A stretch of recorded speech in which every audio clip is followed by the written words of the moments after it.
hampir setengah 5 in the afternoon, and aku masih melihat beberapa wajah baru di sini dan juga beberapa wajah lama yang masih setia senantiasa untuk mengikuti event pada sore hari ini. Jadi I think all of us deserve a big round of applause, ladies and gentlemen. Thank you so much. And there is our moderator for next session. I like to see you from here, very beautiful, very pretty. And now I would like to invite you to come up on stage. A very well-known news anchor from Indonesia. Let me introduce you, Melissa Karim.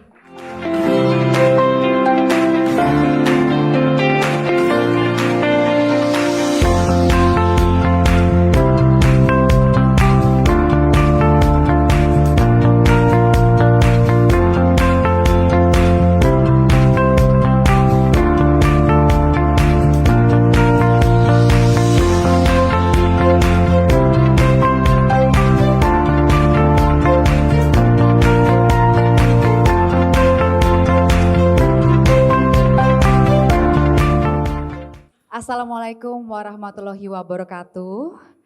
Salam sejahtera, namo buddhaya, Om Swastiastu, salam kebajikan untuk Bapak dan Ibu semua yang hadir hari ini. Seperti yang tadi Onat bilang, dari pagi wajahnya masih banyak yang setia ya. Yes. Luar biasa dan ada wajah-wajah baru. Terima kasih atas kehadiran Bapak dan Ibu, para undangan yang kami hormati. Dan kalau ada meja-meja yang masih kosong di depan boleh diisi loh. Bapak dan Ibu tidak perlu duduk di belakang. Tempat duduk menentukan prestasi ya Nat? Betul banget.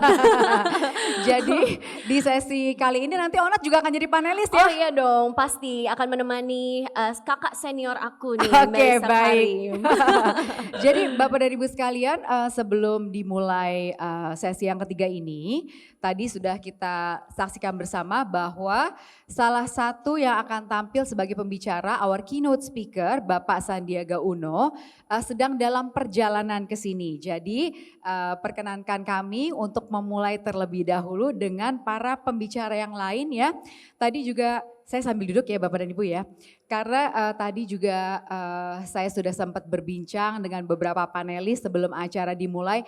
Diskusi kita sore ini padat tapi juga pasti menyenangkan. Dan nanti Bapak dan Ibu sekalian, kami persilahkan juga untuk langsung berdiskusi, berdialog dengan para panelis. Jadi kalau ada pertanyaan boleh dicatat, boleh disiapkan. Nanti di akhir pemaparan dari para panelis kami langsung memberikan kesempatan buat Bapak dan Ibu sekalian untuk langsung berdialog. Seru sekali kita ngobrolnya hari ini ya. Nah seperti tadi juga disampaikan bahwa tourism and manufacturing are the two sectors that were hampered but the most by the pandemic, and we would like to know how these three countries, Indonesia, Japan, and UK, are recovering from the pandemic through tourism and manufacturing. And it is such an honor to have all these panelists presenting in the Tempo BNI The Bilaterals Forum 2022. So ladies and gentlemen, please join me in giving the warmest welcome to our panelists, to welcome them on stage. The first one is Mr. Indra Darmawan, Deputy for Investment Planning BKPM. Kita berikan sambutan untuk mengiringi Bapak Indra Darmawan. Kami persilakan Bapak. Bapak karena yang pertama Bapak bebas pilih tempat duduknya. Boleh silakan Pak. Baik.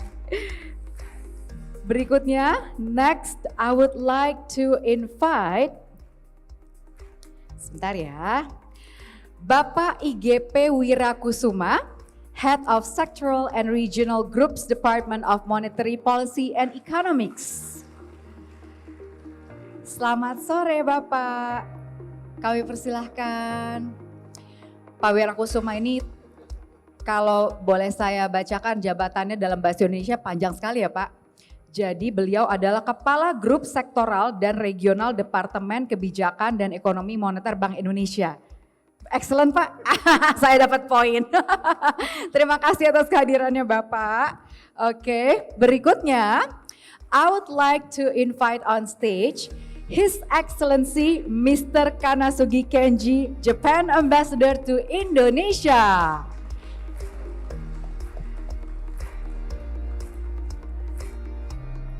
Welcome, His Excellency. Should I say konnichiwa or konbanwa?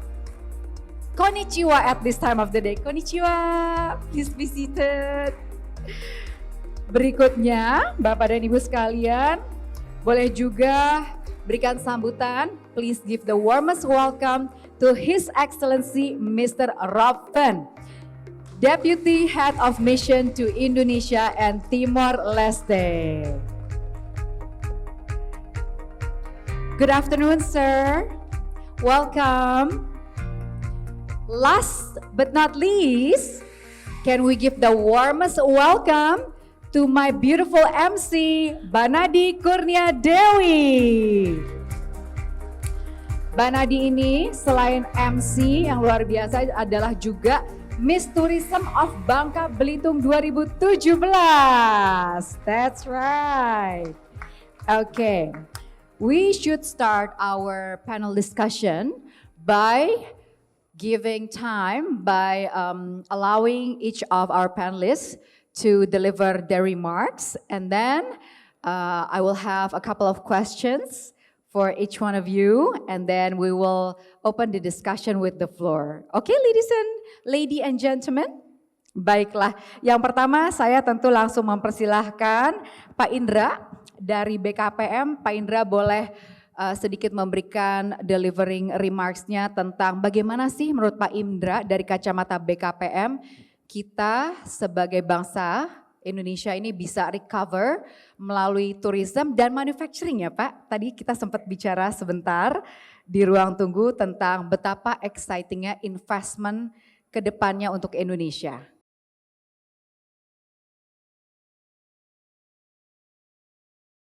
Ya, terima kasih atas kesempatannya.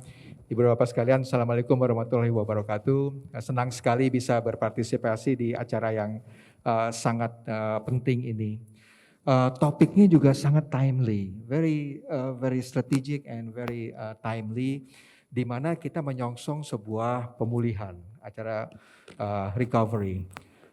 Sesuai juga dengan acara atau tagline dari presidensi G20 kita, recover together, recover stronger. Belum terlalu lama kita ada di suatu posisi di mana kita harus melakukan survival, yaitu tahun 2020. Itu belum lama. 2021 kita pulih. Ya. Terus di 2022 inilah saatnya benar-benar new normal itu seperti ini.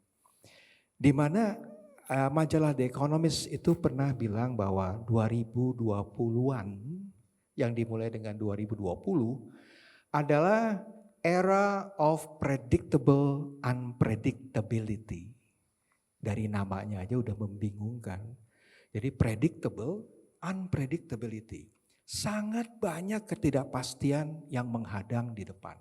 Seberapapun optimisnya Anda harus waspada bahwa ketidakpastian itu selalu ada.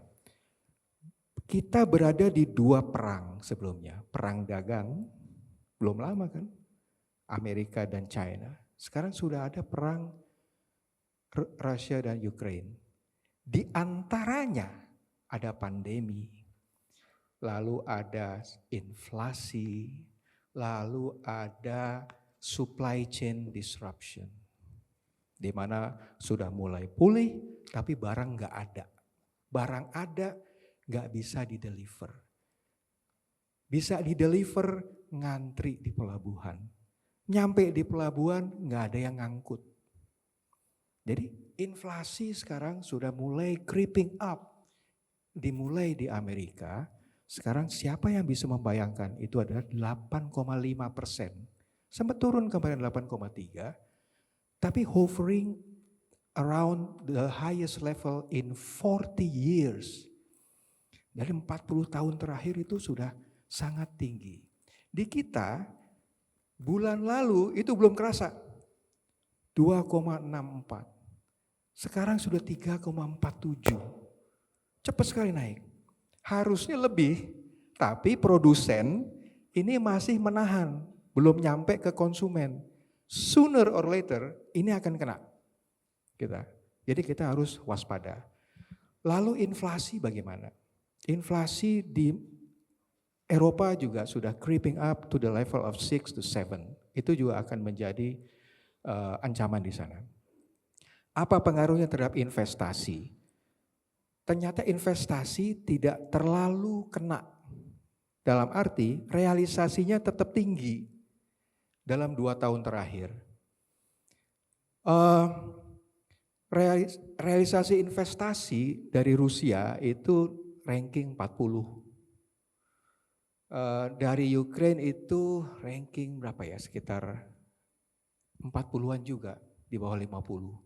Jadi nggak terlalu penting dari sisi investasi. Kalau tadi Melissa tanya, investasi bagaimana? Nah, investasi dari kita kebanyakan datang dari Asia Timur. Korea, Jepang, Cina, dan negara-negara Hong Kong. Itu banyak masuk di kita. Jumlahnya tahun lalu itu tidak kurang dari 900 triliun terrealisir tahun lalu. Siapa saja mereka itu? Mereka adalah 50% PMA, Foreign Direct Investment, dan 50% dalam negeri. Biasanya itu luarnya itu dominan, 70%. Sekarang bagus banget, dalam negeri udah naik 50%. Biasanya 70% itu luar Jawa saja. Sekarang luar Jawa dan Jawa itu sudah 50-50. Jadi ini fitur yang menarik. Dalam 3 tahun terakhir investasi itu mulai berimbang. Gitu. Nah, akibat dari tadi goncangan di dunia dalam geopolitik tadi, kita somehow cukup menikmati dari naiknya komoditas, harga komoditas. Itu nggak tahu, itu kalau kita bilang berkah, itu morally wrong. kayak nggak punya moral kita kalau kita bilang itu berkah buat kita. Padahal itu bencana untuk belahan dunia yang lain. Tapi itu yang terjadi di sektor-sektor yang ada investasi, itu banyak sektor-sektor yang terkait dengan besi baja, logam, pembangunan industrial estate, ada transportasi dan warehouse dan telekomunikasi karena mobilitas setelah pandemi itu naik, jadi naik juga diikuti dengan utilitas dan juga mining. Mining mulai creeping up to become another darling of investor choices of sector. Jadi arahnya ke sana. Ekspor akhirnya bisa terdongkrak. Setelah hampir 2 tahun mengalami kenaikan 50%, impornya juga hampir segitu. Kuartal pertama kemarin mulai menerima atau membentur kenyataan, yaitu kurang dari 50%. Kalau tidak salah angkanya sekitar 16% saja. Jadi mulai itu kelihatan unpredictability-nya. Tapi itu sangat predictable. Bahwa benar ini bakal gonjang-ganjing, bakal ada perubahan yang sangat tidak bisa diprediksi, tapi kelihatan. Kata-katanya bingung ya, predictable, unpredictability. Jadi ke depan ini akan terus menghantui kita, suasana ketidakpastian ini. Sesuai topiknya hari ini adalah tourism and manufacturing.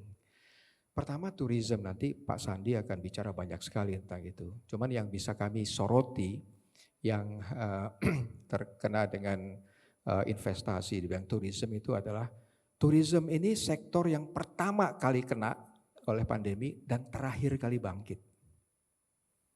Jadi dia udah paling duluan kena dan lama banget dia bangkitnya.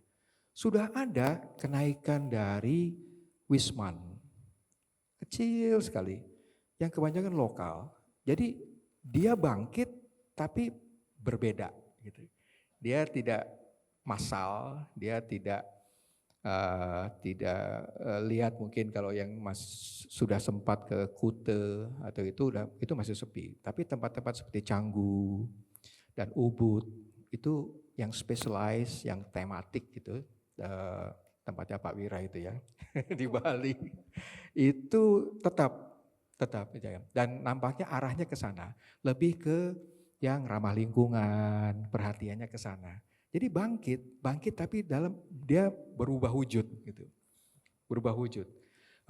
Penerbangan sudah mulai naik, meskipun untuk bisnis class, terutama yang overseas, yang international travel, itu belum kembali. Itu baik untuk planet, artinya emisinya berkurang, tapi agak kurang bagus karena biasanya bisnis kelas itu mensubsidi ekonomi kelas. Gitu. Jadi kalau bisnis kelasnya belum kembali, itu ekonomi kelasnya nanti harganya kurang bisa ditekan. Nah seperti itu. Nah ini adalah tren-tren yang ada ke arah bangkitnya sektor-sektor tourism, baik di dalam maupun di luar negeri.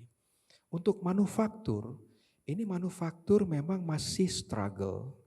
Kalau di catatan kami, di investasi, di pilihan sektornya, itu masih kalah dengan sektor jasa. Jadi sektor jasa ini dia juara dia dalam 5 tahun, 7 tahun terakhir. Dan secara nasional pun manufaktur ini sumbangannya terhadap perekonomian nasional masih di bawah 20%. Jauh dari yang ideal sekitar 30, 33, zaman Orde Baru dulu 33. Nah, kalau sekarang ini masih harus ditingkatkan lagi. Tapi ada beberapa champion yang bisa kita showcase kan, kita bisa pamerkan. Satu, mobil listrik. Nggak pakai lama, nggak pakai banyak cerita. 2 bulan lalu Indonesia punya mobil listrik pertama yang bisa kita lihat di jalanan di Jakarta. Ini yang pertama di negeri ini, pertama di kawasan ini, dan akan terus ditingkatkan di tahun-tahun mendatang. Ini juga sesuai dengan target Indonesia untuk mengurangi emisi dan mencapai net zero sebelum tahun 2060 atau lebih awal. Mungkin sebagai pancingan awal pengantar diskusi, saya stop di situ. Elisa, thank you. Baik, terima kasih Pak Indra untuk pemaparannya. So ladies and gentlemen, as Mr. Indra Darmawan, the Deputy for Investment and Planning BKPM was saying, this is the time for predicted unpredictability. So sort of like the mood of the season after the pandemic, where investment has become very crucial, yet we need to increase still. Because in terms of manufacturing, it's still below par ya Pak. Masih jauh ya Pak. But 2 months ago, we have a very good news in investment for manufacturing site in Indonesia, which is electric car coming from East of Asia. Betul ya Pak? Betul sekali. Oke, terima kasih Pak Indra atas pemaparannya. Berikutnya kami akan mempersilahkan Pak IGP Wirakusuma selaku Kepala Grup Sektoral dan Regional Departemen Kebijakan dan Ekonomi Moneter Bank Indonesia untuk menyampaikan pemaparannya. Kita tadi kalau mau menyinggung Bali harus nengok ke kanan dulu Pak, karena ada yang punya Bali ya Pak. Kita berikan tepuk tangan dulu untuk Pak Wirakusuma, silakan Bapak dan Ibu.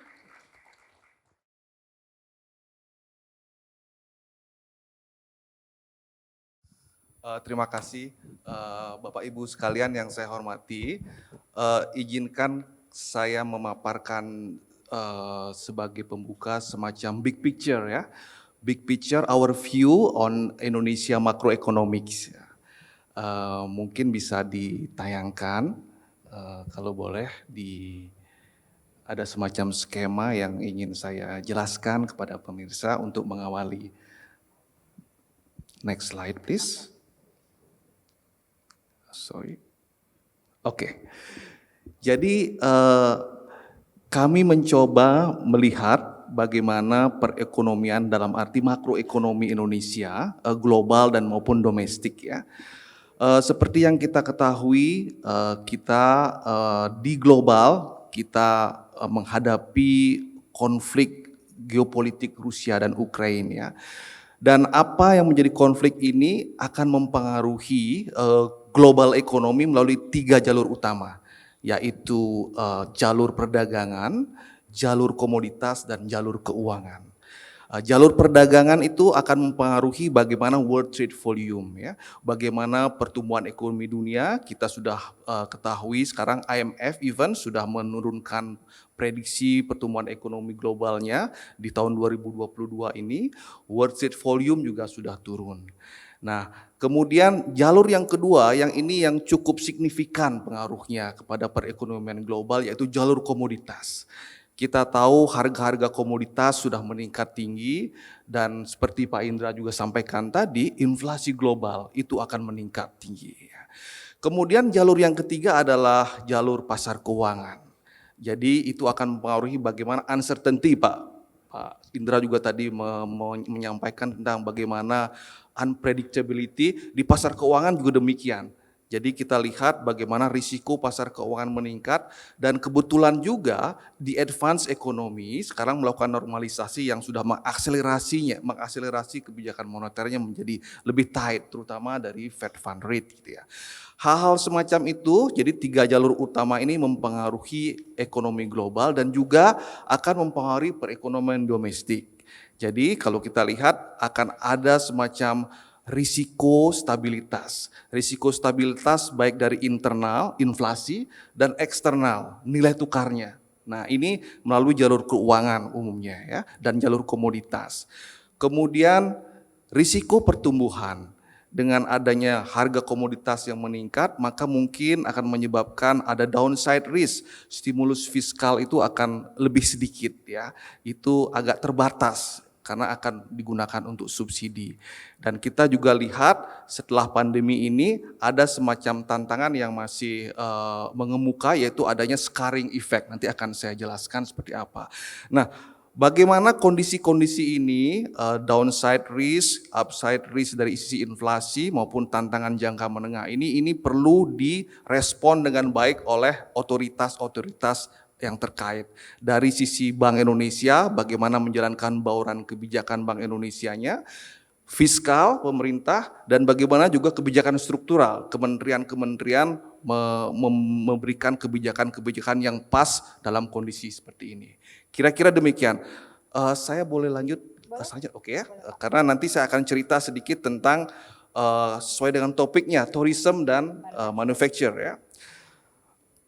Ini adalah semacam indikator-indikator mengenai perkembangan ekonomi global. Kita lihat bahwa pertumbuhan ekonomi dunia itu di 2022 itu sekitar 3,5 ya. Perkiraan kami, harga-harga komoditas juga meningkat dan indeks ketidakpastian global kalau kita lihat di grafik yang sebelah kanan itu dari VIX, ada indeks economic policy uncertainty dan seterusnya itu juga meningkat. Ada nose up di ujung-ujung itu memperlihatkan bahwa ketidakpastian itu semakin meningkat. Di domestik, kalau kita lihat perekonomian yang terakhir di triwulan 1 ini 5,01, slide relatif sama dengan triwulan sebelumnya 5,02. Kalau kita lihat bagaimana komponen-komponennya, ada suatu hal yang mengembirakan, yaitu permintaan domestik itu sudah mulai menguat, ya, ditandai dengan konsumsi rumah tangga yang sudah meningkat dari sekitar 3, sekian menjadi 4, sekian. Jadi sudah mendekati batas di normalnya sekitar 5%-an ya. Mudah-mudahan di triwulan 2 nanti akan semakin meningkat. Namun demikian kita lihat di sisi lain ada suatu fenomena perlambatan ekonomi dunia itu sudah mulai kelihatan. Ekspor itu melambat di triwulan 1, dari triwulan 4 ke triwulan 1. Kalau kita lihat pertumbuhan ekspor itu sekitar 20 sekian menjadi 16, sekian. Jadi ada perlambatan di triwulan 1 ini. Nah ini yang kita harus waspadai.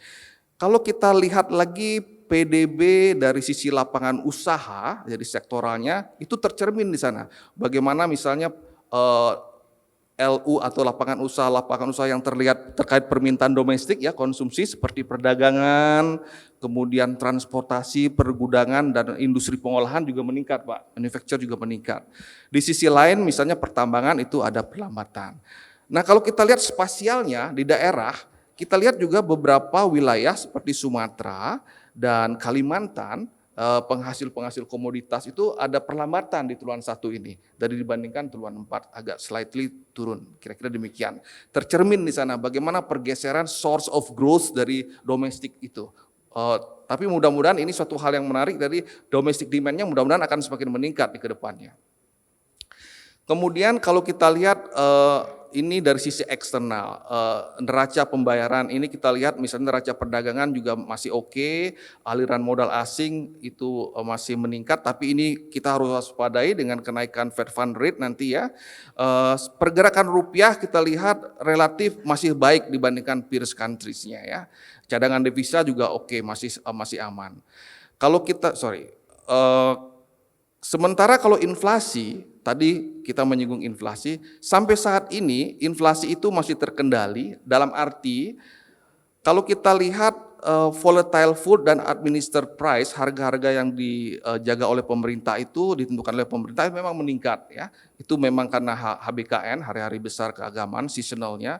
Tapi kalau kita lihat inflasi intinya, core inflation itu relatif stabil. Jadi kita masih boleh dibilang inflasi masih terjaga di sini ya. Kalau kita lihat dari core inflation-nya, output gap kalau dari asesmen kami juga masih negatif ya. Namun demikian kita harus tetap waspada di sini karena sejumlah risiko inflasi terutama dampak kenaikan harga energi dan pangan global ini masih besar gitu ya. Dan ini belum tertransmisikan ke inflasi domestik sepenuhnya. Beberapa dari asesmen kami beberapa komoditas sudah tertransmisikan tapi masih ada yang belum tertransmisikan dan ini kita harus waspadai. Nah, berdasarkan hal tersebutlah makanya Bank Indonesia kemarin untuk di RDG sebelumnya masih kita hold ya, policy rate-nya 3,5%. Secara umum kebijakan kita Bank Indonesia untuk kebijakan moneternya itu pro stability. Kita jaga benar inflasi dan nilai tukarnya seperti apa. Kemudian kebijakan-kebijakan lainnya seperti makroprudensial, sistem pembayaran itu diarahkan untuk pertumbuhan ekonomi. Jadi ada balancing di sana antara bauran kebijakan kita. Nah, ke depan seperti apa? Ke depan kita lihat peningkatan mobilitas itu sudah mulai meningkat. Nah ini bagus untuk pariwisata ya, mobilitas. Saya akan masuk ke pariwisata nanti dan kemudian kita lihat indikator PMI Pak, Product Manufacturing Index itu juga sudah meningkat. Sudah statusnya ekspansi di sini. Ini juga hal yang baik untuk manufacture ya. Kita coba lihat pariwisata. Pariwisata Wisman sudah meningkat perkunjungannya, kemudian devisa travelnya juga meningkat. Dan kalau kita lihat global demand-nya juga meskipun belum pulih sepenuhnya, itu juga sudah meningkat. Kemudian di beberapa pintu masuk utama kita lihat tinggi sekali di April itu Pak Indra, kita lihat tinggi sekali. Dan memang ini didorong oleh kebijakan-kebijakan pemerintah yang sangat baik ya, ada pelonggaran-pelonggaran segala macam, ini juga menstimulir wisatawan mancanegara untuk masuk. Wisnus seperti apa? Wisnus juga demikian dengan PPKM yang semakin baik itu ya dan kebijakan-kebijakan pemerintah kita lihat mobilitas yang terkait pariwisata itu juga meningkat tinggi. Dan kalau kita lihat jumlah yang mudik ya itu sudah 12,7 compare to 16,8. Jadi closely ke normalnya begitu ya. Kemudian di Gusti Ngurah Rai bandara juga ada jump up di sana kunjungannya dan okupansi hotel jadi meningkat. Namun demikian ada beberapa hal terkait dengan Wisman ini yang perlu kita catat ya. Memang sudah ada peningkatan ya, ada beberapa kebijakan-kebijakan yang sudah dikeluarkan oleh pemerintah dan sudah sangat baik. Namun kalau kita lihat dibandingkan dengan peers country-nya kita juga berkejar-kejaran di sini.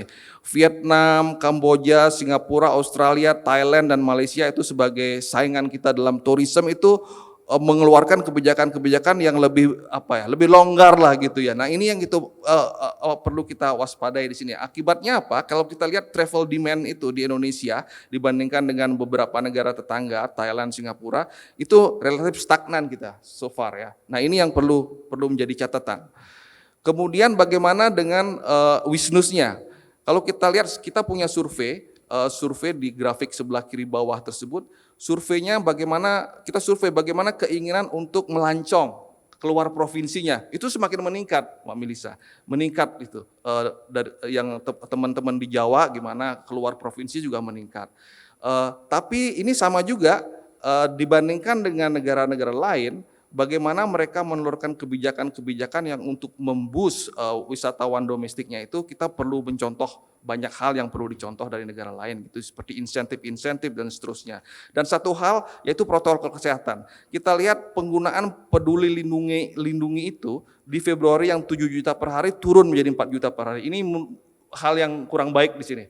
Karena kita perlu tetap menjaga protokol kesehatan ini. Nah ini hal-hal semacam ini yang perlu diwaspadai, dan kalau kita lihat di vaksinasi ini juga perlu tetap digalakkan di destinasi-destinasi prioritas yang saya kotakin yang merah di situ, grafik sebelah kanan bawah, itu masih relatif tertinggal dibandingkan daerah lain. Padahal di sana ada destinasi-destinasi super prioritas yang sedang dibangun oleh pemerintah untuk mengantisipasi booming nanti. Jadi sudah disiapkan begitu. Sebaiknya ada semacam in paralel juga dilakukan stimulasi atau perbaikan akselerasi vaksinasi di daerah-daerah tersebut. Kemudian kita beralih ke manufacture. Bagaimana manufacture sampai saat ini, kalau kita lihat utilisasi kapasitasnya itu sudah meningkat. Dan apa penyebab utamanya? Karena ekspor dari kita itu ya cukup baik selama ini, sehingga itu meningkatkan utilisasi kapasitas industri pengolahan. Dan kita lihat beberapa di triwulan ini juga meningkat ekspor impor bahan baku untuk eksportir utama. Kemudian kita lihat barang modalnya juga meningkat tinggi gitu ya. Kita lihat PMI manufacturer saya sudah sampaikan juga, itu beberapa sudah meningkat tinggi. Kemudian IHSG industri pengolahan juga meningkat, dan SKDU survei kegiatan dunia usaha juga kita lihat meningkat. Jadi indikator-indikator ini menunjukkan bahwa manufacturing kita itu sudah mulai mengalami peningkatan ya. Terutama didorong oleh ekspor. Tapi nanti ke depan dengan domestic demand yang meningkat, hopefully ini juga akan semakin meningkat. Namun demikian ada beberapa hal yang perlu menjadi catatan di sini. Kalau kita lihat, kami coba bikin semacam kuadran ya, bagaimana industri medium high tech dan industri-industri yang terkait dengan ekspor. Nah, di sana terlihat bahwa yang sekarang pertumbuhannya itu sudah melewati pasca pre-COVID di atas 100 ya, itu adalah industri-industri yang medium high tech dan yang orientasi ekspor. Dan itu daya saingnya luar biasa kita. Kalau kita lihat indikator RSCA-nya, itu adalah salah satu indikator untuk melihat competitive advantage-nya dan trade balance-nya, itu banyak sekali industri-industri kita itu yang daya saingnya sangat bagus Pak Indra. Jadi ada di kuadran A itu. Namun demikian ada satu permasalahan yaitu scarring. Scarring ini artinya memar gitu ya. Dengan adanya COVID ini banyak capital atau mesin-mesin yang idle, kemudian labor yang di layoff segala macam. Nah itu perlu diwaspadai nanti begitu ada booming, apakah mereka bisa catch up nggak? Itu yang perlu diwaspadai. Jadi kalau kita lihat banyak scarring ini dipengaruhi oleh labornya yang turun drastis pada saat masa COVID gitu ya. Nah, selain itu, ini adalah tantangan-tantangan struktural yang perlu kita lihat. Pertama, ekspor kita masih didominasi low tech product seperti yang saya sampaikan, dan itu suatu hal yang perlu kita catat karena seperti yang saya sampaikan tadi, yang medium high tech lah yang memboost perekonomian yang cukup resilient di sini. Kemudian bahan bakunya masih banyak diimpor. Dan yang ketiga adalah local value chain yang masih belum optimal. Artinya apa? Kita bukan bicara global value chain, tapi local value chain. Bagaimana keterkaitan antar industri-industri di wilayah Indonesia sendiri. Sehingga nanti bisa untuk membuat semacam menggalakkan import substitution gitu ya. Kenapa? Karena kalau kita lihat trennya selama ini dengan adanya COVID itu banyak sekali disrupsi supply tadi Pak Indra juga menyampaikan, dan itu menghambat proses produksi kita. Nah, kita perlu juga sedikit ada semacam self-sufficiency untuk meningkatkan potensi-potensi antar wilayah, industri-industri di antar wilayah di negara Indonesia ini, sehingga semakin ada linkage local value chain di sana. Jadi dengan demikian maka akan ada semacam integrasi antar potensi-potensi wilayah yang bisa meningkatkan nilai tambah dan juga substitusi impor. Mungkin demikian yang kami dapat sampaikan Mbak Melisa dan Bapak Ibu sekalian dari view kami terkait makroekonomi dan pandangan kami tentang bagaimana tourism dan manufacture. Terima kasih Mbak Melisa. Terima kasih Pak Wirakusuma. Perfect catch up after the Lebaran holiday for Indonesia's macroeconomics ya Pak Wira ya. So as we can see, ladies and gentlemen, the growing excitement in tourism, also in manufacturing in Indonesia, and we will discuss more about that later ya Pak Wira ya. Baik, terima kasih. Next, Bapak dan Ibu sekalian, we would like to invite His Excellency Mr. Kanasugi Kenji, Japan Ambassador to Indonesia, to deliver his remarks.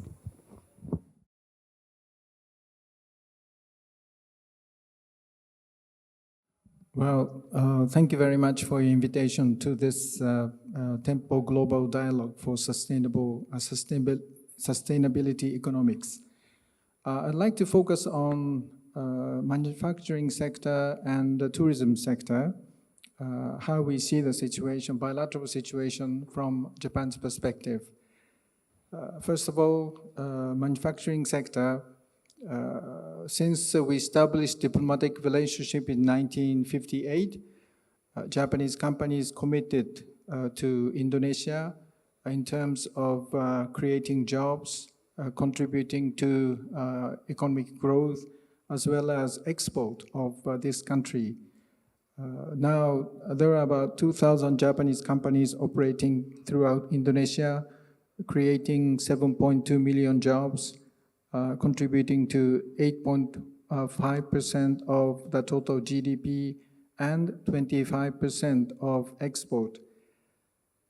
Of course, manufacturing sector was one of the hardest hit industries because of the COVID-19 pandemic. Particularly, auto sector was very hardest hit. Before the pandemic, auto industry production was exceeding 1 million units per year. But because of the COVID-19 pandemic, it came down to just over 500,000 in 2020. And as you can imagine, auto industries have many suppliers of auto parts and components. So slowdown in auto sector naturally have very much a ripple impact throughout the economy.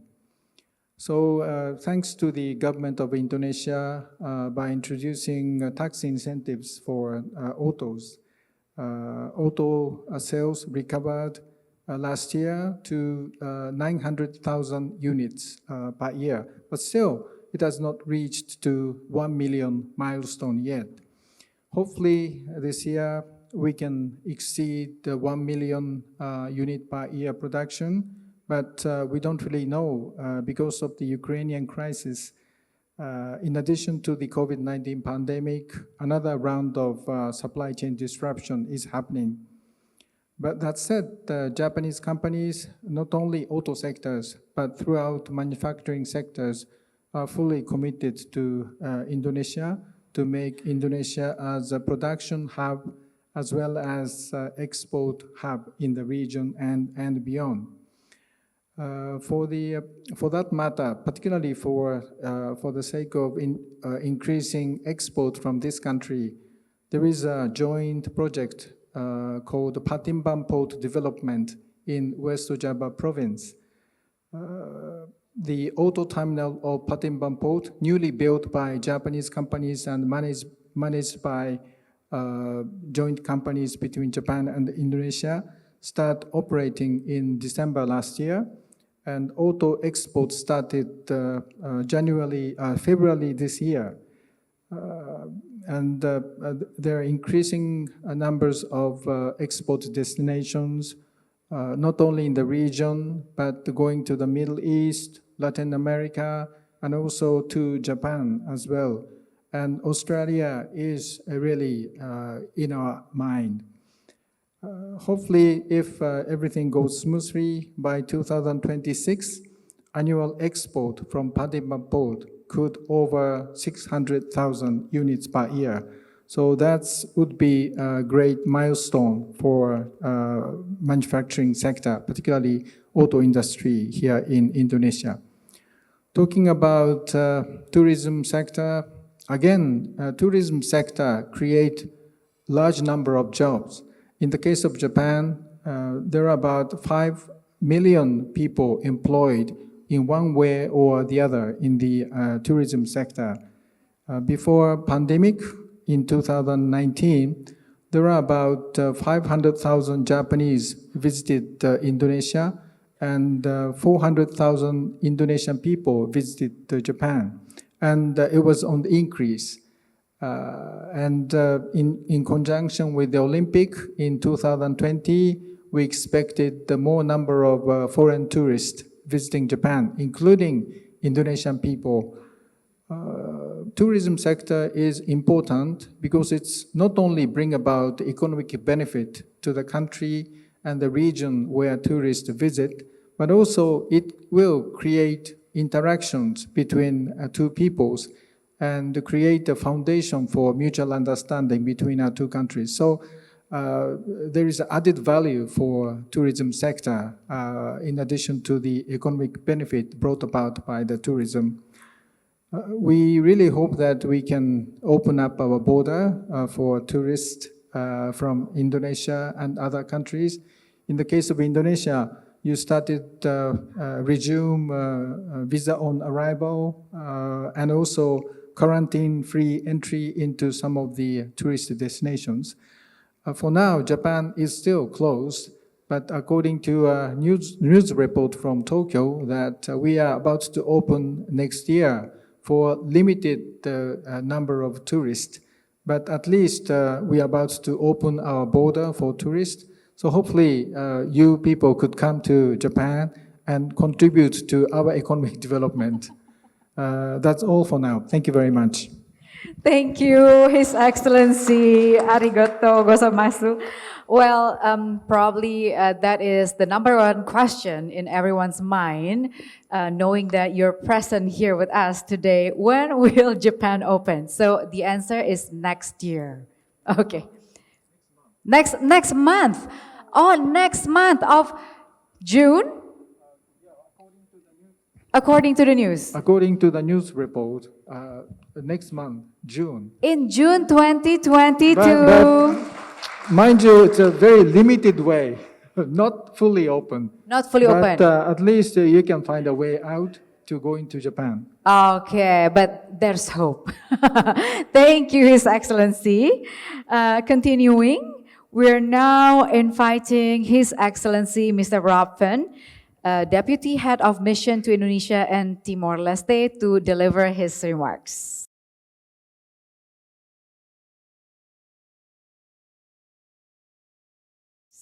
Thank you, ma'am. And I don't wish to top the story of my neighbor here, but the UK is open for tourism right now. We have no restrictions. Please go.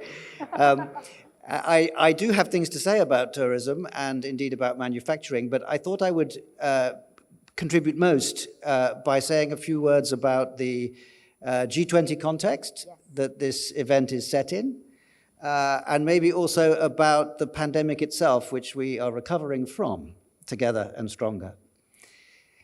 So I was recovering my own career today by having my first diplomatic lunch with a colleague from Kemlu and feeling very good about that. This is what I think I am paid to do. And we were talking about the G20 and its trajectory here. And I told him that at the beginning of Indonesia's presidency of the G20, We in the British Embassy in Jakarta had asked our elders and betters in London, what are our objectives for the G20 presidency? And their answer was extremely exciting. They said, we really don't have any bilateral objectives. Our objective is to help Indonesia have a successful presidency, which of course was music to our ears. That is something an embassy can work with. And there's a sense to it because the G20 matters. It is important to us as a nation, and it's important to us as a planet. And helping Indonesia have a successful G20 was tremendously important as we all came out of the pandemic. Mr. Putin had other ideas, unfortunately, and his invasion of his neighbor has caused enormous difficulties for the world. And for the Indonesian presidency in particular, he has put Indonesia in a very difficult position on the multilateral front line, dealing with the situation in which he is slaughtering thousands of people. And we cannot go on ignoring that, and indeed the international community has not. So the world has responded very effectively to Russia's chosen war. And the G20 itself is now looking for a way to do likewise. And the UK is extremely supportive of Indonesia's efforts in that direction. On the pandemic, I think it's important for me to sound a bit humble about the way we managed it in the UK. I think our international contribution was rather stronger than our domestic success, at least at the beginning of the pandemic. The most wonderful thing about the British contribution was that we understood immediately that we were never going to survive this in isolation. It was a multilateral and a global challenge. And the best things the UK did at the beginning, from the very beginning of the crisis, was to address it as a global and a multilateral issue. And in this sense, we were very much on the same page as Ibu Menlu. That was her clarion cry from the beginning of the pandemic. The UK invested heavily in things I'd never heard of until I heard of COVID, but things like CEPI and Gavi and these multilateral mechanisms for dealing with global health issues. The UK was at the forefront of designing and driving these things and then investing in them. We were already at that point the second largest donor to the WHO, and I think this put us in a good position to look our neighbors in the eye and say, we are going to defeat this thing together. Then we got our own act together and we sorted out the pandemic within our own borders. But again, the action we took was very much with a view to sharing what we had learned from our successes and from our failures. We are the country that has, I believe, shared more genomic sequencing than any other. Certainly, the UK believes in international scientific collaboration, and this was a science challenge. Similarly, we shared immediately and with everyone the lessons we learned from treatment of this disease, which, let's not forget, only 2 years ago was terrifying for us. We didn't know how to treat it. It was doing things to our bodies we had never seen before. And some of the therapies which were experimented with and found to be successful within the National Health Service in the UK, it was our instinct to share that instantly with the international community. And then on the vaccine research front, I am incredibly proud that British science, in the shape of Oxford University, came up with what became the AstraZeneca vaccine, which was all done at cost, not for profit, and shared with the world on that basis.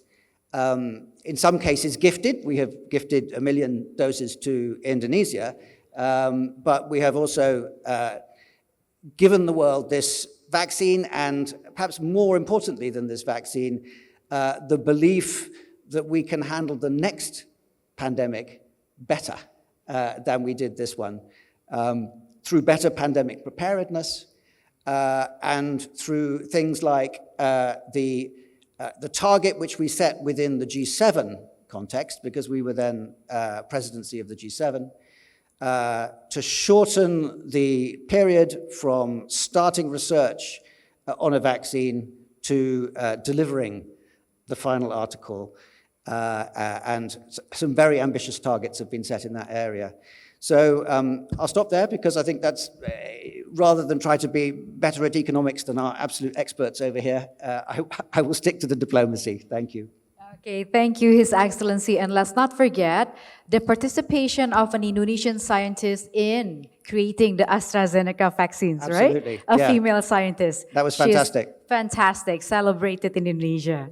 Thank you for your remarks, sir. And last but not least, boleh kita sedikit ngobrol-ngobrol ya, cantik. Boleh dong, Mbak Sebagai Melissa. Miss Pariwisata Bangka Belitung 2017, Ya. pasti punya banyak nih insights dari tourism selama pandemi dan bagaimana dirimu melihat sekarang keadaan tourism di Indonesia. Oke, Mbak Melissa, kalau menurut aku sendiri ya, selama pandemi ini masyarakat, khususnya para milenial itu sudah merasa sangat terkurung. Kita tidak bisa pergi kemana-mana, sementara traveling ini adalah menjadi salah satu hobi para millennials. Dan seperti kita tahu bahwa target daripada tourism di Indonesia sendiri ini adalah millennials. Dan saya melihat ekonomi kreatif industri ini bisa menjadi motor penggerak yang membuat suatu tourist destination ini menjadi lebih gampang untuk dikenal oleh masyarakat, khususnya untuk masyarakat luar ataupun wisatawan Nusantara. Kalau kita boleh ambil contoh kemarin yang sempat viral itu Kapadokia dari Turki ya, dari web seriesnya Layangan Putus, itu Kapadokia sekarang menjadi every girl's dream. Ya, everyone every girl's dream. Dan saya ingin hal-hal seperti ini juga dapat diterapkan di tourist attraction yang ada di Indonesia. Kalau misalkan kita ambil salah satu contoh dari 5 destinasi prioritas yang ada di Indonesia yang menurut saya sangat indah sekali, yaitu Labuan Bajo. Mungkin ada beberapa teman di sini yang sudah pernah ke Labuan Bajo? Sudah ya. Lumayan tentu ya, ada beberapa yang ngangguk-ngangguk, ada juga yang malu-malu. Ya, menurut saya Labuan Bajo ini memiliki ketertarikan yang sangat-sangat luar biasa sekali. Dan saya melihat ketika saya posting foto di sosial media yang Mbak Melissa, teman-teman saya itu langsung kaget, ini di mana? Terutama teman-teman saya yang dari luar negeri. Mereka tidak percaya bahwa saya mengambil foto itu real di depan lautan pantai Pink Beach, you know Pink Beach. Nah, kemudian Pulau Padar, mereka bilang itu adalah sebuah lukisan. Mereka nggak percaya saking indahnya our scenery very exotic di Labuan Bajo itu. Jadi mereka itu masih belum tahu bahwa masih banyak tempat-tempat wisata di Indonesia ini yang tidak kalah dari Bali ya, tidak kalah dari Bali. Jadi kalau misalnya kita berbicara dengan tourist attractions yang ada di Labuan Bajo pun, kalau kita lihat itu ada 7 wonders ya di sana. Salah satunya adalah Komodo. Dibandingkan dengan turis lokal, saya langsung mendapat cerita ini dari local guide saya pada saat itu. Jadi local guide saya sempat kasih tahu, compared to Indonesian tourists, itu Japan tourists, it's more interested to see Komodo. Ya. Ya, sedihnya seperti itu. Jadi gimana caranya mungkin kita bisa membuat suatu dream baru di kalangan milenial. Mungkin taking selfie with Komodo is a new dreams for everyone. Ya, right? Dan ini sangat dibutuhkan effort dalam membuat kreatif ekonomi, kreatif digital, kreatif konten yang seperti film dan web series ini lebih maju lagi di negara kita. Karena kalau misalkan kita lihat pun seperti di Korea, Jepang, Turki, mereka itu menurut saya sangat dibantu oleh konten-konten yang sangat menarik seperti film dan web series. Saya berharap sekali akan ada film seperti Laskar Pelangi nanti muncul lagi ya. Semenjak adanya film Laskar Pelangi pun Belitung menjadi booming. Seperti itu Mbak Kampung kamu Melisa. ya? Iya, kampung aku. Kebetulan itu kampung aku, dan semenjak film itu booming, waduh, turis yang datang ke Belitung itu banyak sekali, dan itu sangat membantu sekali dalam roda penggerakkan perekonomian yang ada di Belitung, karena memang di Belitung itu kita bisa melihat bahwa perekonomiannya sangat bergantung dengan pariwisata. Berbeda dengan Bangka. Kalau Bangka ini memang lebih ke pertambangan. Oke. Jadi ya kalau Bangka ini dia terkenal dengan timah dan juga kelapa sawit. Jadi saya tidak terlalu merekomendasikan untuk berpariwisata di sana. Ini jujur, review jujur. Jadi kalau misalkan Belitung memang masyarakat di sana lebih memprioritaskan the sustainability of the tourism and the tourist attractions di Belitung. Seperti itu Dan Mbak memang Melisa. Belitung indah ya. Jadi Bapak dan Ibu kalau belum jalan-jalan ke Belitung boleh mampir ke kampungnya Onat. Yes, betul banget.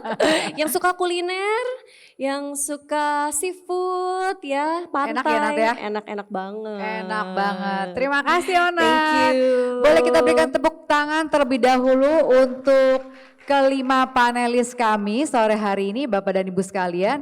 Nah sebelum saya memberikan kesempatan buat Bapak dan Ibu untuk bertanya kepada para panelis. Tadi kita udah dengar sedikit cerita tentang Bali, Onat cerita tentang Labuan Bajo, juga Belitung. Sebenarnya di audience juga tadi saya sempat berdialog dengan Bapak Wakil Gubernur dari Aceh, ada Pak Fauzi yang hadir bersama dengan kami. Selamat sore Pak, jadi mungkin nanti juga boleh ada cerita dari Aceh, menarik sekali loh. Tadi saya sempat ngobrol-ngobrol ya dengan Bapak. Nah saya mau tanya dulu ke Pak Indra nih. Ini pertanyaan dari Tempo nih Pak. Jadi artinya kan pemerintah Indonesia sudah meningkatkan realisasi investment tahun 2022 ini dari awalnya 968,4 triliun menjadi 1.200 triliun. Betul begitu ya Pak? Nah, dan ini tentunya ada ekspektasi akan menciptakan investasi yang berkualitas untuk kemajuan perekonomian Indonesia. Apakah akan terjadi Pak? Iya. Terima kasih. Betul, untuk target tahun ini tinggi, tinggi sekali. Belum pernah terjadi, 1.200 triliun target kami untuk merealisasikan investasi. Naik 30% dari tahun lalu yang tercapai 900 triliun. Jadi target ini luar biasa tinggi, belum pernah kita sapa dulu. Selamat sore, Selamat sore. datang Bapak Sandiaga Uno, Menteri Pariwisata dan Ekonomi Kreatif Republik Indonesia. Terima kasih atas kehadirannya. Boleh kita berikan sambutan dulu untuk Pak Sandiaga Uno. Pak Sandi boleh langsung naik saja ke atas panggung Pak. Silakan. Aku izin pindah tempat dulu.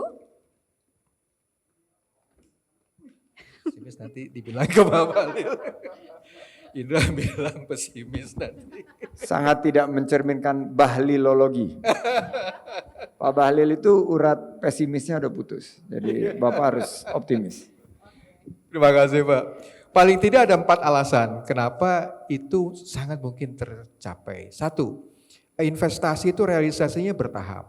Jadi yang tahun lalu dia konstruksi, dia akan masuk ke tahap produksi. Yang tahun lalu tahap produksi, dia akan masuk ke tahap produksi komersial.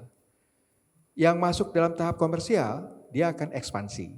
Jadi tiap-tiap tahap itu selalu ada kemungkinan besar untuk dia terus meningkatkan realisasinya. Yang kedua, itu ada sekitar 900 perusahaan yang menikmati pengurangan dan penghapusan pajak. Fasilitas fiskal dalam bentuk tax allowance maupun tax holiday. Nilainya sekitar 900 triliun. Ada sekitar 112 kalau nggak salah itu perusahaan. Nah kepada mereka kita tanya, hei Anda sudah kami berikan fasilitas, saya tanya mana realisasimu? Jadi kita bisa nagih, negara bisa menagih mereka, mana realisasimu? Anda sudah dapat pengurangan pajak.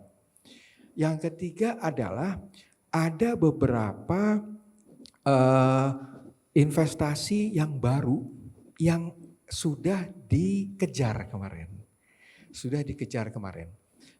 Jadi tinggal di-push saja kira-kira apa yang bisa dibantu. Kalau ada kesulitan, di kita ada yang namanya Satgas, penyelesaian investasi. Ketuanya Menteri Investasi, wakilnya adalah Wakil Kapolri dan Wakil Jaksa Agung. Coba kurang keren gimana kalau wakilnya sudah Wakapolri dan Wakil Jaksa Agung. Jadi kalau ada masalah, bisa kita selesaikan. Yang keempat adalah per 2019 awal, itu ada proyek mangkrak, Melissa. Itu sebesar 708 triliun. Per hari ini sudah selesai sekitar 550. Jadi masih ada sisa yang mangkrak itu. Itu tinggal kita dorong aja sedikit. Kira-kira itu yang bisa mendasari optimisme. Tapi ke depan sesuai dengan perkembangan ekonomi nasional maupun ekonomi global, tone-nya adalah optimis tapi tetap waspada karena banyak tantangan menghadang di depan. Karena kembali lagi predicted unpredictability, ya betul ya Pak? Karena ke depan kita hadapi adalah welcome to the era of unpredictability. Terima kasih Pak Indra. Baiklah, langsung saja kami akan mempersilahkan Bapak Sandiaga Uno untuk menyampaikan keynote speech-nya.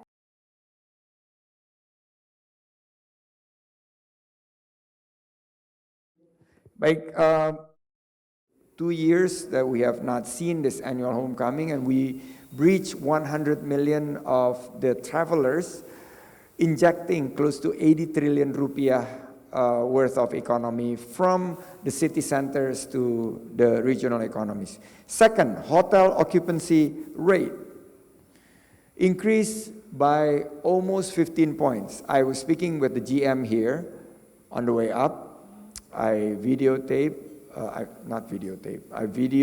using the video camera. Videotape is from very long time ago, yeah. Sorry. I video, this hotel, Excellency, is fully booked since the beginning of May. So it's really a good start. And this hotel is actually launched in the midst of a pandemic. So showing that the sign of recovery is real. And third, there are more tourists coming from all over the world to Indonesia, in particular from Australia, from Singapore, we hope more from Japan later on, and from UK. But definitely the recovery is on site. The revival for tourism and creative economy is going to be focusing on making quality destinations beyond Bali. So not just Bali, but we have 5 super priority destinations, which I will ask Melissa. Can you name 5 super priority destinations of Indonesia? Labuan Bajo, yes. Labuan Bajo. Yes, Labuan Bajo. Danau Toba. Danau Toba, yes. Borobudur. Borobudur, yes. Terus apalagi Onat? Mandalika. Mandalika, yes. And one more. Raja Ampat. No.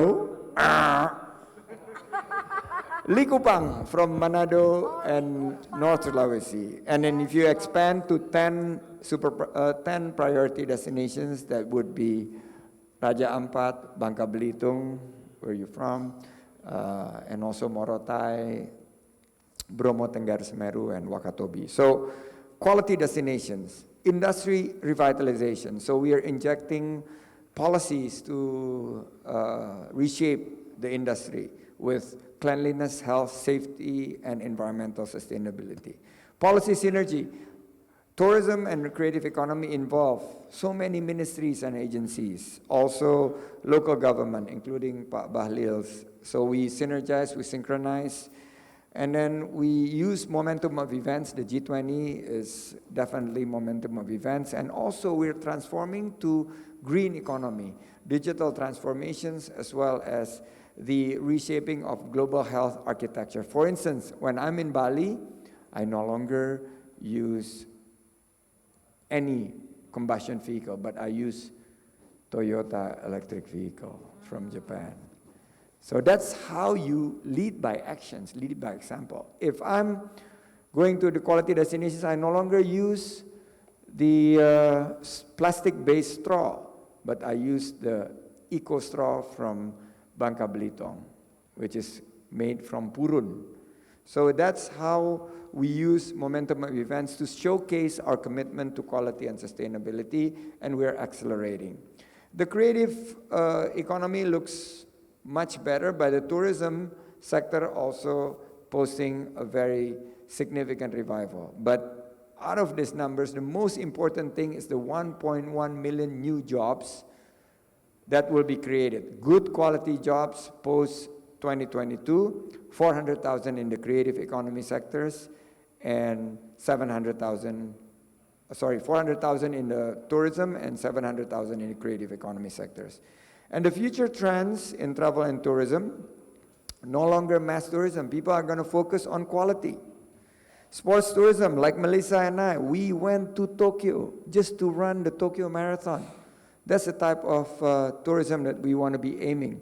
We want to make sure that people who come to Indonesia will have good memories and experience, and also not just look-see, but they buy local creative economy products. We call it not just Rohali, rombongan hanya lihat-lihat, but moving into Rojali, rombongan yang jadi beli, produk ekonomi kreatif.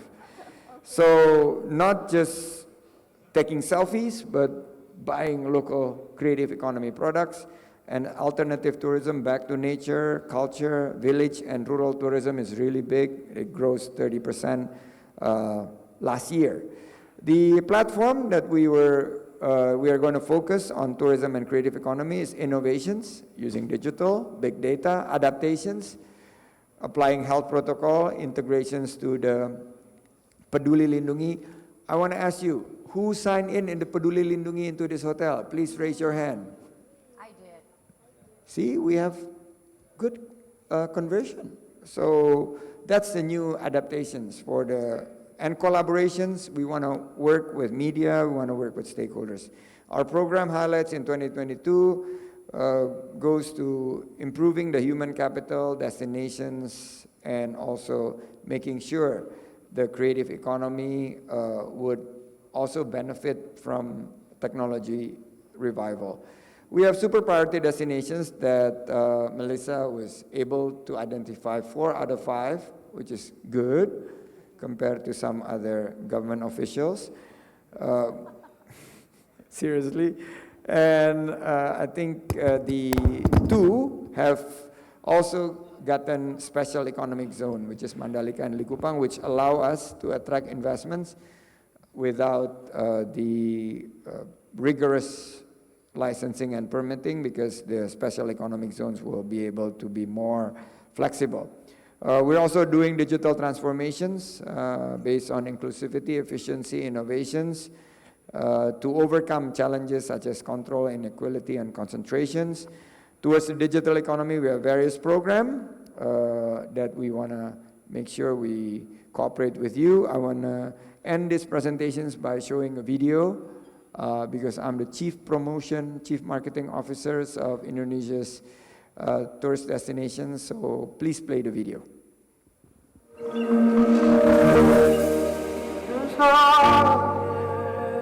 Tak beranjak, kami menunggumu.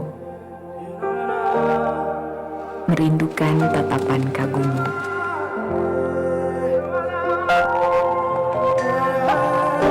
Membayangkan ramai tepuk tanganmu dan menantikan kedatanganmu. Kami di sini untukmu. Bersama mereka yang ingin mengisi harimu.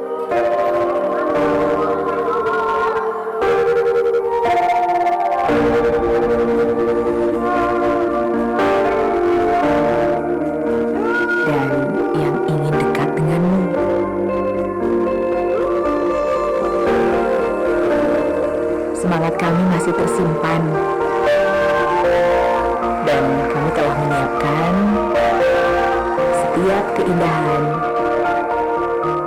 dan kekayaan. Senyuman dan isi hati kami ingin segera tersampaikan.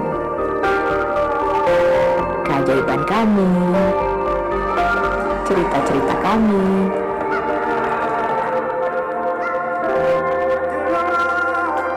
dan tradisi kami ingin segera bertemu.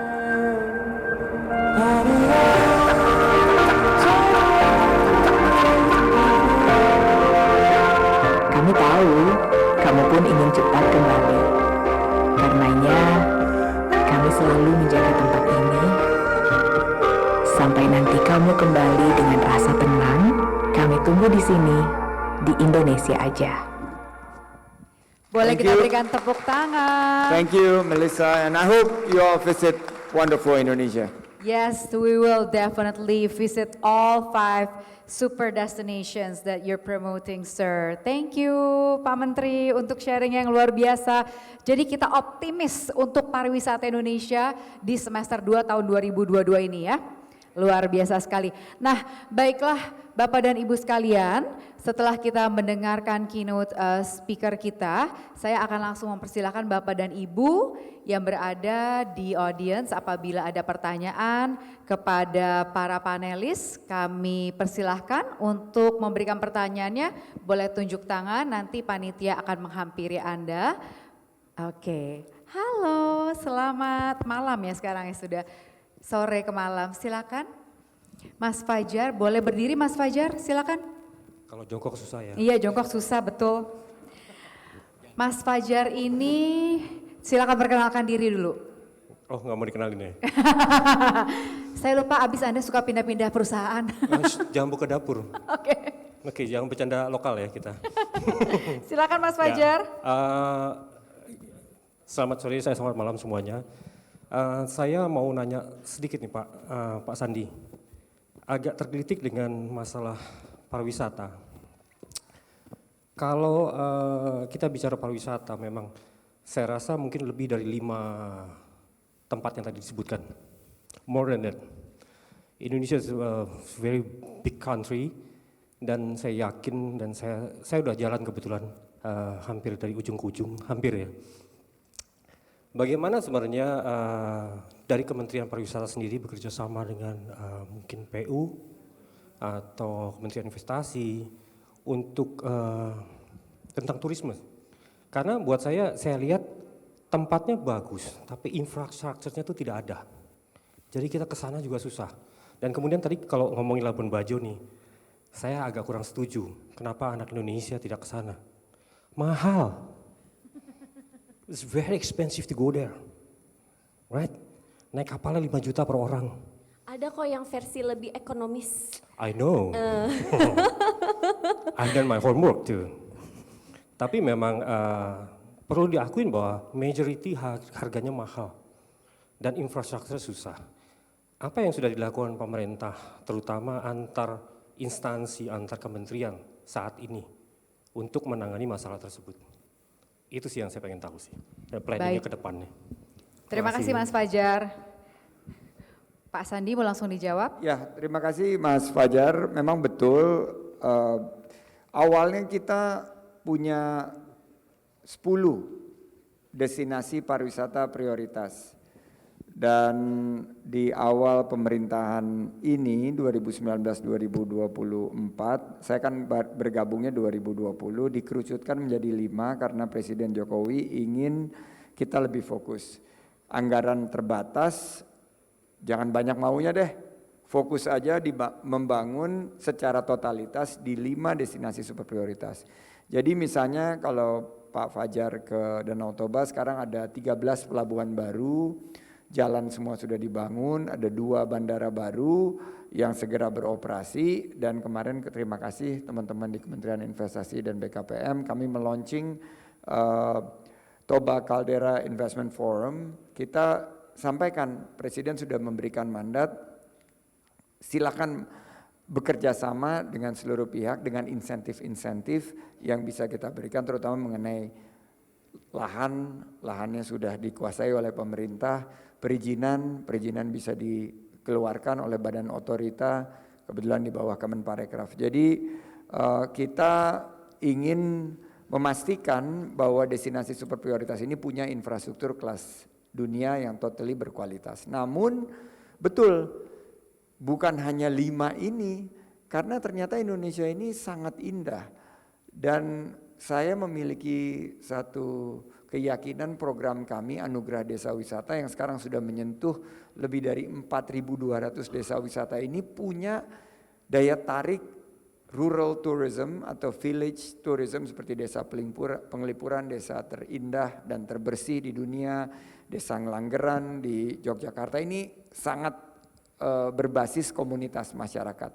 Nah inilah di sini pemerintah membangkitkan konsep co-creations dan co-participations dari kebangkitan pariwisata. Jadi bukan kita aja pemerintah Kemenparekraf yang membangkitkan, tapi semua pentahelix itu ikut bergabung.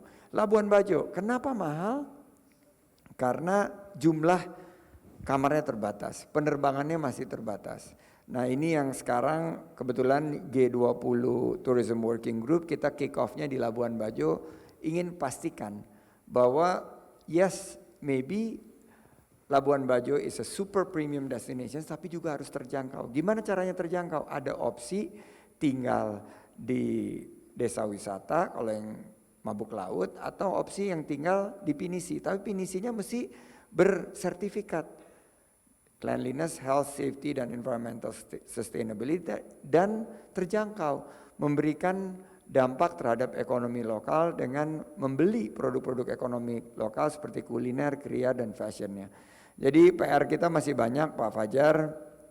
Pemerintah mencanangkan 5 destinasi super prioritas ini akan kami selesaikan 2023 dan harapannya Indonesia ini akan jadi kembali back in the map of world tourism.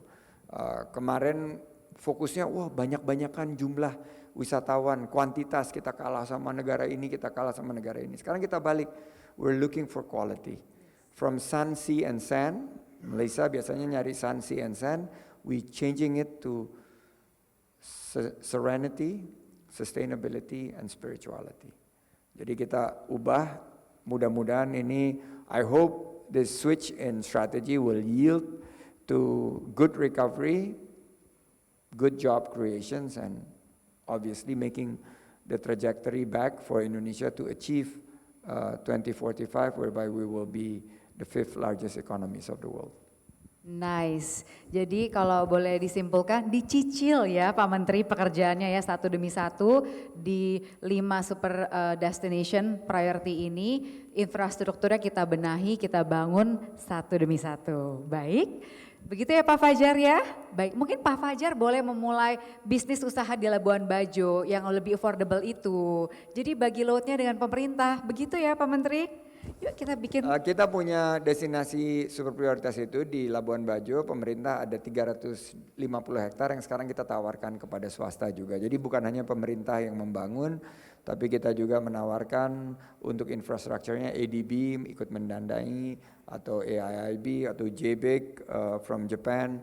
We're opening up innovative and creative way of green financing. Blended finance ini yang kita arahkan supaya pembangunan infrastruktur itu enggak semuanya ada di pemerintah, tapi kita kerjasamakan dalam konsep kemitraan public-private partnership. Open collaborations, okay, that's great to know. Terima kasih Pak Menteri. Kami persilahkan lagi, mungkin silahkan Pak, boleh diberikan mic-nya. Bapak boleh tolong kami untuk perkenalkan diri terlebih dahulu Pak. Baik Mbak Vanessa, nama saya Yunus Trionggo, saya di PT Bridgestone Tire Indonesia.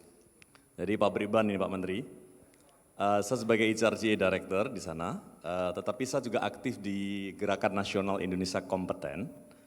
Jadi ini adalah volunteer dan kegiatan nirlaba dari para HR Director di seluruh Indonesia.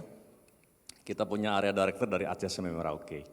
Tadi Pak Menteri menyampaikan dengan sangat baik dan saya amazed dan melihat videonya tadi saya sudah tergambar semangat Bapak untuk bisa memajukan dunia pariwisata Indonesia. Tepuk tangan dulu juga boleh. Nah, tetapi saya juga meyakini sebagai praktisi HR Pak Menteri bahwa infrastruktur itu relatif lebih mudah dibangun, sistem, bisa kita beli, bisa kita bikin dan sebagainya, tapi people atau SDM itu kadang-kadang yang left behind. Oleh karena itu kami juga kemarin sudah bekerja sama GNIK, Gerakan Nasional Indonesia Kompeten ini, bekerja sama dengan pemerintah. Kita lagi memotret standar kompetensi dan kebutuhan SDM berbasis kompetensi untuk di dunia pariwisata dengan Kemnaker RI, dan kita sudah memetakan di perhotelan dan juga di restoran. Nah kami semua kerja volunteer, dan saya tidak bertanya, tapi saya siap menawarkan volunteerism ini untuk kemajuan dunia pariwisata Indonesia. Kita ingin menyiapkan SDM yang unggul. Kami punya area director dari Aceh sampai Merauke dan termasuk di Nusa Tenggara Timur dan Nusa Tenggara Barat. Terima kasih. Terima kasih Bapak. Wow, jadi Bapak ingin berkontribusi untuk kemajuan industri pariwisata di Indonesia karena human resources itu juga salah satu PR, betul ya Pak Menteri ya? Ya, jadi tema daripada Bali Guideline yang sekarang dibahas di Tourism Working Group adalah a people-centered recovery. Jadi akhirnya behind numbers there are people, behind infrastructures there are people. So kita kan ingin bahwa recovery ini equitable, recovery ini merata. Oleh karena itu kita harus fokuskan kepada SDM-nya, kepada manusianya. Jadi nanti kita sangat tertarik kalau bisa bekerja sama dengan Gerakan Nasional Indonesia Berkompeten. Terima kasih. Terima kasih Pak Yunus. Dan berikutnya mungkin masih ada waktu untuk satu pertanyaan lagi. Bapak atau Ibu kami persilahkan. Silakan Ibu.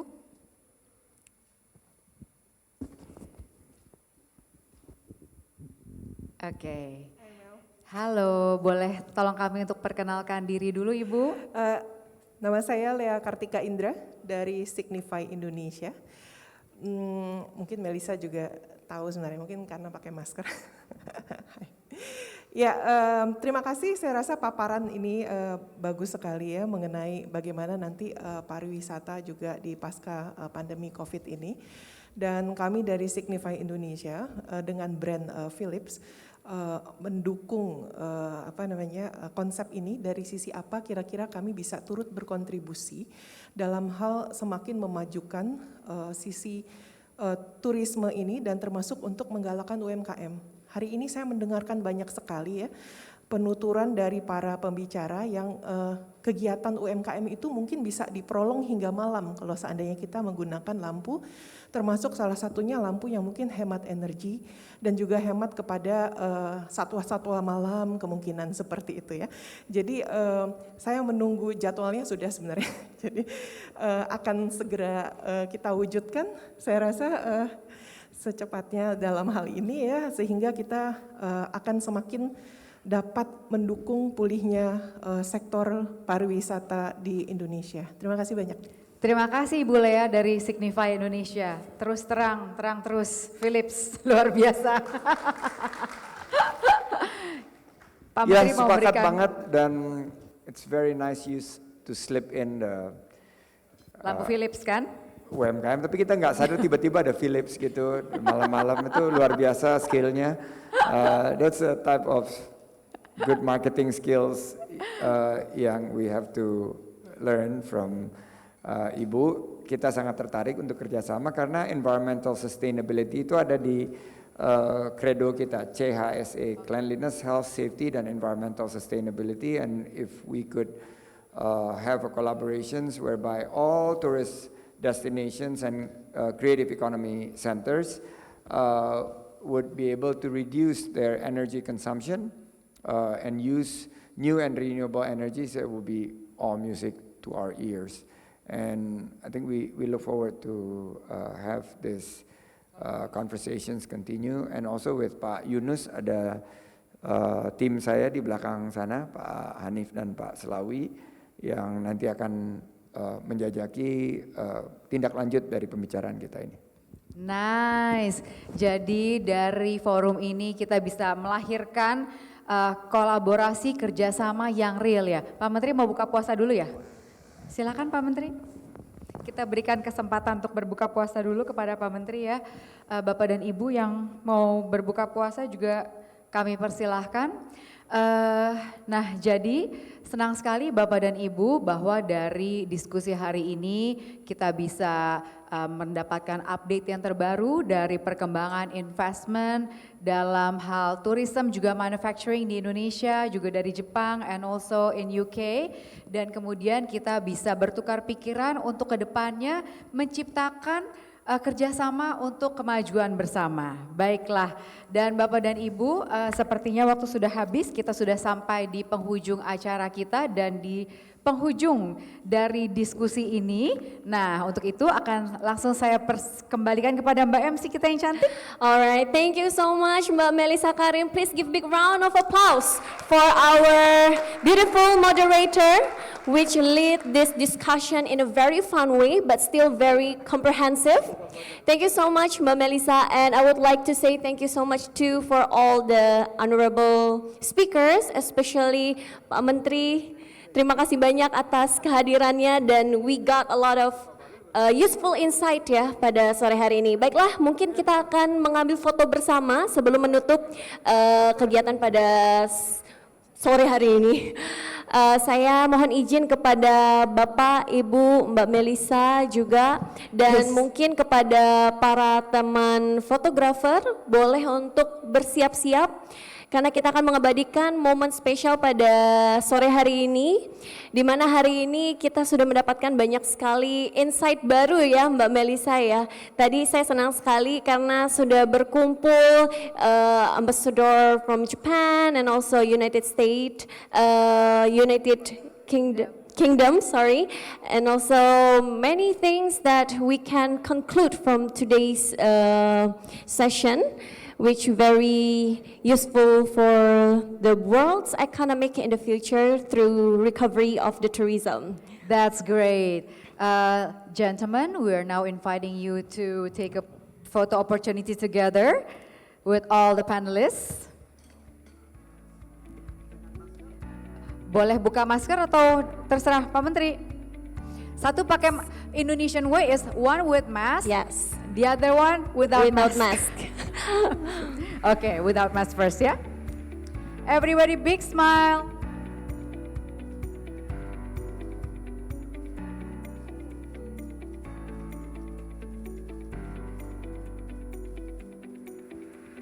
And the other one with mask? Mask. Yes. Mask on. Saya di pinggir deh, saya nggak bawa masker.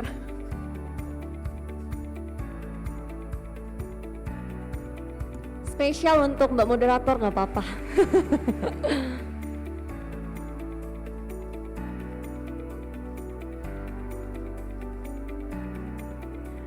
Thank you Excellencies, thank you the Minister of Tourism of Republic Indonesia.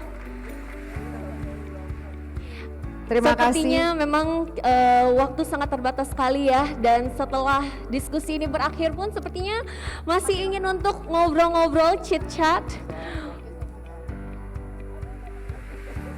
Dan distinguished guests, excellencies, ladies and gentlemen, as we wrap up the Tempo BNI Bilateral Forum 2022, we sure can say that this past 2 years is the toughest years for all of us. But with the help of the government, together we can recover together and recover stronger. Terima kasih ya, terima kasih banyak. Now I would like to say thank you once again to all the panelists and may be seated to the arrangement of the seating table. And we believe that from this discussion there will be a lot of inputs that can be used on the implementation of G20 presidency in Indonesia, which will be held in several months from now. Terima kasih banyak ya Pak, hati-hati di jalan. Thank you. Thank you so much. Yeah, thank you very much. I'll see you next time. Thank you.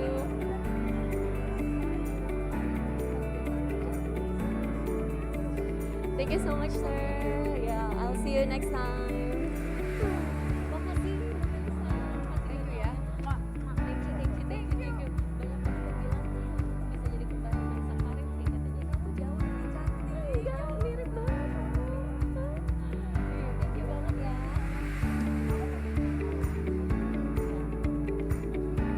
Lastly, please allow me to extend our sincere gratitude to our sponsors. Firstly, Bank BNI, and then East Ventures, Bank Mandiri, Bank Syariah Indonesia, Telkom Indonesia, Peluang, Pemerintah Kota Surabaya, Pemerintah Kota Makassar, dan Pemerintah Kota Cilegon. Bapak Ibu hadirin yang terhormat, demikianlah acara ini. Terima kasih atas kehadirannya.